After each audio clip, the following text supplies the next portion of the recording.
السلام علیکم دوستو، welcome to my channel S K horror stories. دوستو میں خیریت سے ہوں اور امید کرتا ہوں کہ آپ سب بھی خیریت سے ہوں گے۔ اللہ پاک کی رحمت آپ لوگوں پہ برسے اور اللہ تعالیٰ کو اپنے حفظ و امان میں رکھے، آمین۔ کہانی شروع کرنے سے پہلے میں چند چیزیں آپ کے ساتھ شیئر کرنا چاہوں گا۔ وہ یہ ہے کہ یہ چینل بیسیکلی آپ لوگوں کے ساتھ مختلف قسم کی زندگی کے ناقابل فراموش واقعات اور کچھ ایسی انہونی گھٹنائیں جو ہم لوگوں کے ساتھ اکثر لائف میں ہو جاتی ہیں، کچھ لوگ اس کو شیئر کرنا پسند کرتے ہیں، کچھ لوگ شیئر کرنا نہیں پسند کرتے۔ تو بیسیکلی یہ پلیٹ فارم انہی لوگوں کے لیے ہے جو اپنے ایسے واقعات شیئر کرنا چاہتے ہیں، سننا پسند کرتے ہیں، بتانا پسند کرتے ہیں۔ تو وہ ضرور اس چینل کو لائک اور سبسکرائب کریں، اور اپنی کہانیاں شیئر کرنے کے لیے میرے ای میل ایڈریس پہ مجھے کہانیاں بھیج بھی سکتے ہیں، اپنی ریئل لائف سٹوریز کی جو کہانیاں ہیں آپ کی، اور مجھے واٹس ایپ پہ بھی بھیج سکتے ہیں۔ میں آپ سے اپنا نمبر بھی شیئر کر دوں گا۔ میں امید کرتا ہوں کہ آپ کو یہ چینل اچھا لگے گا، کیونکہ میری کوشش یہی ہوگی کہ آپ کو اچھے سے اچھے اور معیاری کہانیاں اور اچھا کانٹینٹ آپ کے ساتھ میں شیئر کروں۔ تھینک یو سو مچ۔ دوستو، آج جو کہانی میں آپ کے ساتھ شیئر کرنے جا رہا ہوں وہ میرے ایک دوست کی ہے۔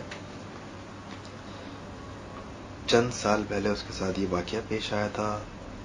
ایک چھوٹی سی کہانی ہے لیکن مجھے اچھی لگی تو میں نے کہا آپ کے ساتھ ضرور شیئر کروں۔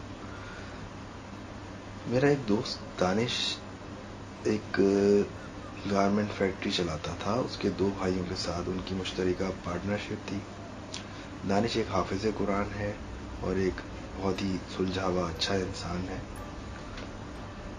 جو کہ دین اور دنیا دونوں کی سمجھ رکھتا ہے، اور وہ اپنے بھائیوں کے ساتھ مل کے اس فیکٹری میں جو ہے وہ کام کرتا ہے۔ اور سب سے چھوٹا ہونے کی وجہ سے اس کی تھوڑی ذمہ داریاں زیادہ تھیں کہ اکثر لیٹ آورس تک فیکٹری میں کام کرنا پڑتا تھا۔ تو وہ دانش خود اپنی ذمہ داری کا حصہ سمجھتے ہوئے اس کو نبھاتا تھا۔ تو یہ واقعہ دانش کے ساتھ تقریباً 4 سے 5 سال پہلے پیش آیا تھا، جو اس نے مجھے بتایا تھا۔ ہوا کچھ اس طریقے سے کہ ایک رات دانش کے بھائی کا فون دانش کے پاس آتا ہے کہ کسی کا مال کا آرڈر ہے اور وہ آج رات 11 ساڑھے 11 بجے تک ان کو پہنچانا ہے۔ ہم لوگ فیکٹری میں موجود نہیں ہیں، تو برائے مہربانی تم جا کے اس کو میک شور کر دو کہ وہ مال 11 بجے تک پارٹی کے پاس پہنچ جائے۔ دانش اس وقت گھر پہ تھا، اور جیسا کہ آپ جانتے ہیں کہ جتنی بھی بڑی فیکٹریز گارمنٹس وغیرہ کی جو بھی ہوتی ہیں، یہ سب ہماری صنعتی علاقے میں سائڈ ایریا جس کو ہم کہتے ہیں وہاں پر واقع ہوتی ہیں، اور اکثر رات کو وہاں پہ سناٹا پایا جاتا ہے۔ اور فیکٹریاں بھی بہت بڑی ہوتی ہیں، تو ایک ویران سا ماحول ہو جاتا ہے۔ جب سب ورکرز چلے جاتے ہیں تو فیکٹریوں میں ایک سنسان سا ماحول ہو جاتا ہے۔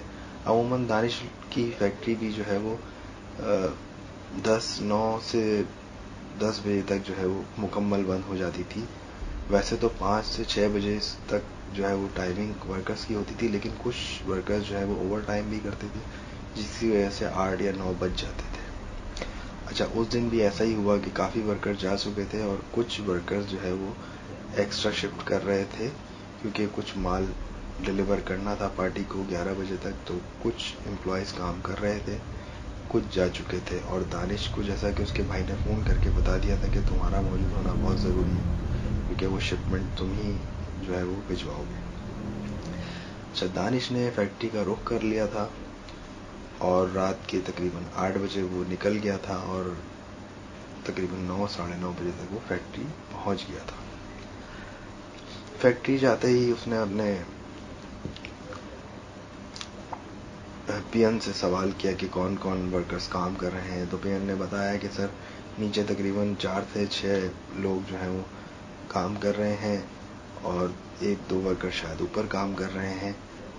تو یہ سن کے دانش نے فیکٹری کے اندر چلا گیا، اور اندر جا کے جو ہے وہ ورکرز سے کام کے بارے میں دریافت کیا کہ کتنا کام رہ گیا۔ تو ورکرز نے کہا کہ تقریباً 1 سے 1.5 گھنٹے کا کام ہے، اور انشاءاللہ ہم کام مکمل کر لیں گے۔ یہی آسنا میں دانش نے پوچھا کہ اچھا چلو میں ذرا اوپر سے ہو کے آتا ہوں. اچھا, دانش کی فیکٹری جو ہے وہ گراؤنڈ فلور اور فرسٹ فلور پہ بنی ہے, اور اس کی جو فرسٹ فلور کے اوپر ہے وہ ان کا جو مال وغیرہ جو جہاں پہ وہ اسٹور کرتے ہیں وہ اس طرح کا گوڈاؤن ٹائپ کا بنایا ہوا تھا. تو دانش کی ایک عادت ہے, جب بھی وہ فیکٹری جاتا تھا تو فرسٹ فلور گراؤنڈ فلور سب جگہوں کی مشینوں کو ضرور چیک کرتا تھا, کہیں کوئی مشین آن تو نہیں رہ گئی. اس دن بھی دانش نے ایسا ہی کیا کہ وہ فرسٹ فلور پہ بغیر کسی سے پوچھے جانے لگا اوپر, اور اس نے کہا میں دیکھ لوں کہ کہیں کوئی مشین وغیرہ تو آن نہیں. جیسے اس نے اوپر کا رخ کیا, اوپر پہنچتا ہے تو اس کو کچھ نظر نہیں آتا کام. ہاں, دور اس کو ایک لائٹ جلتی ہوئی نظر آتی ہے, تو اس کو احساس ہوتا ہے کہ شاید کوئی ورکر وہاں پہ کچھ کام کر رہا ہے, تو میں اس سے مل لیتا ہوں جا کے. یہ سوچ کے دانش آگے بڑھتا ہے. جیسے ہی وہ آگے کی طرف بڑھتا ہے ایک دم اندھیرے سے نکل کے اجالے کی طرف آتا ہے, کیونکہ وہاں ایک لائٹ جل رہی ہوتی ہے. تو وہاں اس کو نظر آتا ہے کہ کرسی پہ کوئی ورکر وہاں پہ بیٹھا ہوا ہے, لیکن وہ کچھ حرکت نہیں کر رہا.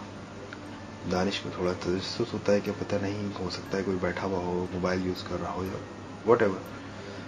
اور دانش نے جو ہے اس کو آواز دی کہ کون ہو اور کیا کر رہے ہو, پر جواب میں کوئی رسپانس نہیں آیا.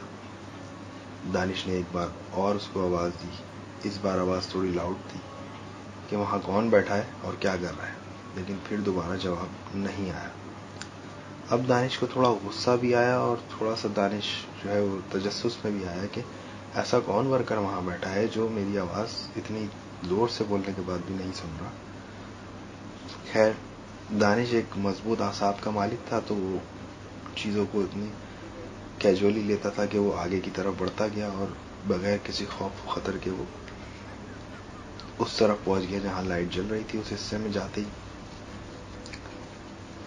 اس حصے میں جاتے ہی دانش کی نظر مشین پہ پڑتی جو کہ آن ہوتی ہے. تو دانش کو اس بات پہ غصہ آتا ہے کہ یار یہ ورکر یہاں بیٹھا ہے اور مشین آن بھی ہے. تو وہ اس سے غصے میں پوچھتا ہے کہ کیا تم یہاں بیٹھے اور یہ مشین آن ہے, کیا وجہ ہے؟ تو جیسے ہی یہ بول کے دانش اس ورکر کی طرف منہ گھماتا ہے تو دانش کے پیروں تلے زمین نکل جاتی ہے, کیونکہ وہ شخص جس کی آنکھوں میں سرخ انگارے برس رہے ہوتے ہیں, منہ لال ہو رہا ہوتا ہے, اور آنکھیں ایسے جیسے کسی نے اس میں انگارے ڈال دیے ہوں, بہت زیادہ گھبرا جاتا ہے. اور اس گھبراہٹ میں وہ اس شخص کو دیکھ کر پریشان ہو جاتا ہے, اور وہ آواز نکالنے کی کوشش بھی کرتا ہے تو نہیں نکل رہی ہوتی, لیکن وہ پھر بھی کوشش کرتا ہے کہ میں اس سچویشن کو ہینڈل کروں. تو وہ اس کو دوبارہ مخاطب کرتا ہے کہ کیا تمہاری طبیعت ٹھیک ہے؟ اب دانش کو پھر جواب موصول نہیں ہوتا. دانش پھر پریشان ہو جاتا ہے. وہ پوچھتا ہے کہ بھائی تمہاری طبیعت ٹھیک ہے؟ وہ دانش کو یک ٹک دیکھے جا رہا ہے اور جواب نہیں دے رہا ہے. دانش اس سچویشن کو سمجھتے ہوئے کہ یہاں معاملات کچھ نارمل نہیں ہیں, واپس جانے میں غنیمت جانتا ہے. وہ جیسے ہی وہ پلٹ کے نہیں دیکھتا. جیسے ہی دانش 2 قدم آگے بڑھتا ہے تو دانش کے کندھے پر ایک جھپٹا ہوتا ہے, اور وہ شخص جو تھوڑی دیر پہلے کرسی پہ بیٹھا تھا وہ دانش کے کندھے پہ بری طرح سے دانش کو جگڑ لیتا ہے. اب دانش اس سے چھڑوانے کی کوشش کرتا ہے, لیکن اس کو وہ ہاتھ انسانی ہاتھ نہیں محسوس ہوتا ہے. بقول اس کے کہ وہ ہاتھ اتنے طاقتور تھے کہ میں نے اپنے دونوں ہاتھوں سے ان کو چھڑانے کی کوشش کری, تب بھی مجھے ایسا لگا کہ میرے ہاتھوں میں جان ہی نہیں. تو نہ چاہتے ہوئے بھی اس کو چلانا پڑا, اور بہت زور سے چلانے پر اس کے جو قریبی ورکر کام کر رہے تھے نیچے, وہ فوراً بھاگے ہوئے اوپر آئے, اور انہوں نے جب یہ سچویشن کو دیکھی تو انہوں نے اس شخص سے دانش کو چھڑوایا, اور جو کہ کافی زور زبردستی کے بعد اس سے چھڑوایا گیا. جیسے دانش کو ہٹایا گیا اور اپنے اوزان بحال ہوئے, وہ دانش ایک زوردار غصے سے چلایا کہ یہ شخص کیا پاگل ہے, یا یہ شخص جو ہے وہ مذاق کر رہا ہے کوئی. تو باقی امپلائیز نے یہی کہا کہ سر یہ تو اپنا ناصر ہے, اور یہ شام میں ہمارے ساتھ کام کر رہا تھا اور بالکل صحیح تھا, اس کو اچانک آپ سے کیا مسئلہ ہو گیا؟ دانش نے کہا کہ میں تو اس سے مسلسل پوچھ رہا ہوں کہ تمہاری طبیعت صحیح ہے، لیکن اس نے مجھے جواب نہیں دیا. آخر یہ ماجرا کیا ہے؟ تو دانش کے ساتھ 3 امپلائیز اور بھی تھے اس وقت. انہوں نے بھی اس سے جاننے کی کوشش کی کہ بھائی تمہارا کیا مسئلہ ہے، لیکن اس نے ان کو بھی جواب نہیں دیا. تو پھر دانش کو ایک چڑچڑاہٹ ہو گئی اور دانش نے پھر اس سے غصے والے لہجے میں پوچھا کہ یہ مشین جو آن ہے اس کا بل کون دے گا اور تم یہاں پہ کر کیا رہے ہو. یہ بات کرنے کے بعد اس شخص نے دانش کو رپلائی دیا، اور وہ جو رپلائی تھا وہ ایک عورت کی آواز میں تھا، اور وہ رپلائی یہ تھا کہ اس کا بل تیرا باپ پے کرے گا. یہ سن کے دانش کے اوسان خطا ہو گئے، اور جو کھڑے ہوئے 3 امپلائیز تھے ان کو بھی شدید جھٹکا لگا کہ یہ آدمی ہو کر عورت کی زبان میں کیسے بات کر رہا ہے، اور آنکھیں اس کی اسی طرح انگارہ تھی. اب وہ امپلائیز بھی سہم گئے جو پہلے دانش کو چھڑوانے کے لیے آئے تھے. تو اب یہ تینوں ایک دوسرے کو دیکھنے لگے اور پریشان ہو گئے کہ آخر یہ ماجرا کیا ہے، اس کو ہوا کیا ہے. وہ لوگ اس چیز کو نہیں سمجھ پا رہے تھے کہ یہ وہ ناصر ہی ہے یا اس کے ساتھ کچھ اور مسئلہ ہے، کیونکہ وہ کسی کو جواب نہیں دے رہا تھا، اور جو جواب اس نے دیا تھا وہ ان لوگوں کو ڈرانے کے لیے کافی تھا. تو اب اس کشمکش میں وہ لوگ اس کو کسی طرح بھی زبردستی کھینچ کھانچ کے نیچے لے کر آتے اور نیچے بٹھاتے. دانش خیر ایک سمجھدار انسان تھا، تو وہ اپنے ایک جو ہے وہ عالم دین دوست کو فون کرتا ہے اور اس سے مشورہ کرتا ہے اس بارے میں، اور اس کو اپنی فیکٹری آنے کے لیے مدعو کرتا ہے. تو یہ لوگ جب تک ویٹ کرتے ہیں تو وہ تھوڑی دیر میں ان کا جو ہے وہ عالم دین دوست فیکٹری پہنچ جاتا ہے، اور پہنچنے کے بعد جو ہے وہ سارا معاملہ دانش اس عالم دین کو بتاتا ہے. عالم دین پوری بات سننے کے بعد دانش سے صرف اور صرف 5-10 منٹ کے لیے اس شخص سے اکیلے بات کرنے کی اجازت مانگتے ہیں، جو کہ دانش بہت سوچ سمجھ کے ان سے دے دیتا ہے کہ چلیں آپ کر سکتے ہیں. وہ امپلائیز اور دانش سائڈ پہ ہو جاتے ہیں اور وہ اکیلے ان سے بات کرتے ہیں. اب دانش اور اس کے امپلائی ایک سائڈ پہ کھڑے ہو کے ان کی گفتگو سن رہے ہیں، اور وہ اس سے کنورزیشن کر رہے ہیں کہ تم یہاں کیا کر رہے ہو اور تم کون ہو. تو جو جواب وہ دیتا ہے اس سے دانش اور دانش کے امپلائی شدید خوف زدہ ہو جاتے ہیں، کیونکہ وہ پھر دوبارہ سے ایک عورت کی آواز میں جواب دیتا ہے کہ یہ میرا گھر ہے، تم یہاں سے جاؤ. جب وہ اس طرح کی آواز سنتے ہیں تو ان لوگوں پہ ایک اور لرزہ طاری ہو جاتا ہے کہ یہ تو عالم دین کے سامنے بھی ایسا ہی بات کر رہے ہیں. عالم دین اس سے 2-4 سوال پوچھنے کے بعد جو ہے وہ واپس دانش کے پاس آتا ہے اور دانش کو سائڈ پہ لے کے جاتا ہے اور دانش کو بتاتے ہیں کہ تمہارے جو ہے وہ فیکٹری میں جو یہ تمہارا جو امپلائی ہے اس نے کوئی ناپاکی کی ہے، جس کی وجہ سے جو یہاں پہ رہنے والی مخلوق ہے وہ اس کو تنگ کر رہی ہے.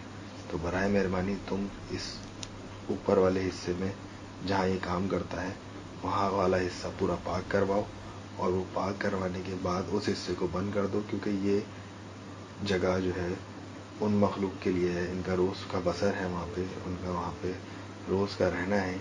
یہ تمہیں تنگ کرتے رہیں گے تو یہ حصہ ان کے لیے مختص کر دو اور اس کو پاک کر دو، یہ تمہیں پریشان نہیں کرے.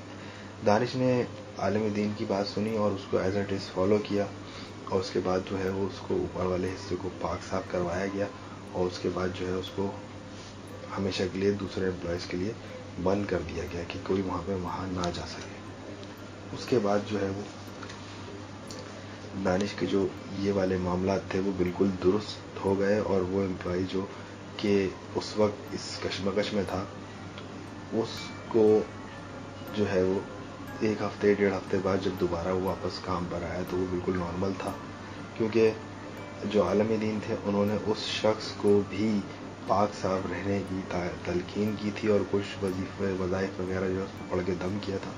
اس کے بعد وہ اس کو گھر چھوڑ دیا گیا تھا، اور جب دوبارہ وہ واپس فیکٹری آیا تو وہ بالکل نارمل ہو چکا تھا، اور کوئی ایسی بات نہیں تھی، اس کی آواز بھی بالکل نارمل تھی. تو عالم دین نے جو بتایا وہ یہی تھا کہ یہاں پہ پاکی ناپاکی کا معاملہ جو ہے وہ آپ کے آڑے آ رہا ہے، تو اس کو ہمیشہ کے لیے اس کو باندھ لیں اپنے ساتھ کہ کہیں بھی کوئی بھی ایسے معاملات ہوتے ہیں تو اس کی سزا ضرور ملتی ہے. تو دانش نے واقعہ مجھے اس کانٹیکسٹ میں سنایا تھا کہ وہ کبھی کسی چیز سے نہیں ڈرتا تھا، لیکن اس نے زندگی کا یہ بہت بڑا سبق لیا کہ کہیں بھی آپ چاہے کام کریں یا آپ کا گھر ہو یا کہیں آپ رہتے ہوں، تو برائے مہربانی پاکی ناپاکی کا بہت خیال رکھیے، کیونکہ اگر آپ ایسی جگہ پہ کہیں ایسے معاملات ہو جاتے ہیں جہاں پہ کسی ایسی مخلوق کا بسیرا ہے، تو آپ یقین جانیے وہ آپ کو ضرور نقصان پہنچا سکتی ہے، کیونکہ آپ نہیں جانتے کہ آپ کے ارد گرد کون ہے، کیا ہے، کیسے رہتے ہیں، آپ کو نہیں معلوم۔ تو اس چیز سے دانش کو بہت بڑا سبق ملا، اور دانش اس چیز کو ہمیشہ زندگی بھر یاد رکھے گا، اور اس نے اپنی لائف ٹائم جو ہے وہ اس بات کو نوٹ کر لیا کہ ہر چیز کے لیے جو ہے نا اللہ تعالیٰ نے ہر چیز کے لیے سد باب رکھا ہے، ہر چیز کا سلوشن اللہ تعالیٰ نے رکھا ہے، بس ہمیں سمجھنے والی صلاحیت ہونی چاہیے ہمیں۔ تو دوستو، یہ کہانی دانش کی تھی، میں نے آپ کے ساتھ شیئر کی ہے، اگر آپ کو پسند آئی ہو تو میرے چینل کو سبسکرائب کیجیے گا۔ یہ بالکل سچا واقعہ تھا جو میں نے آپ کے ساتھ شیئر کیا۔ اگر آپ کو ایسا واقعہ پسند ہے تو میں آپ کے ساتھ دوسرے ریل ایسے ہی واقعات شیئر کروں گا۔ یہ میں نے اس سے ریل ورڈ ٹو ورڈ سنا تھا جو میں نے اپنی زبانی آپ کو سنا دیا، تو آپ لوگ بھی مجھے اپنے قصے شیئر کر سکتے ہیں، تو میں ضرور اپنے چینل پہ شیئر کروں گا اگر وہ مجھے اپنے چینل کے accordingly up to the mark لگے تو دوستو، میری کہانی سننے کا بہت بہت شکریہ، اپنا بہت خیال رکھیے گا، اللہ حافظ۔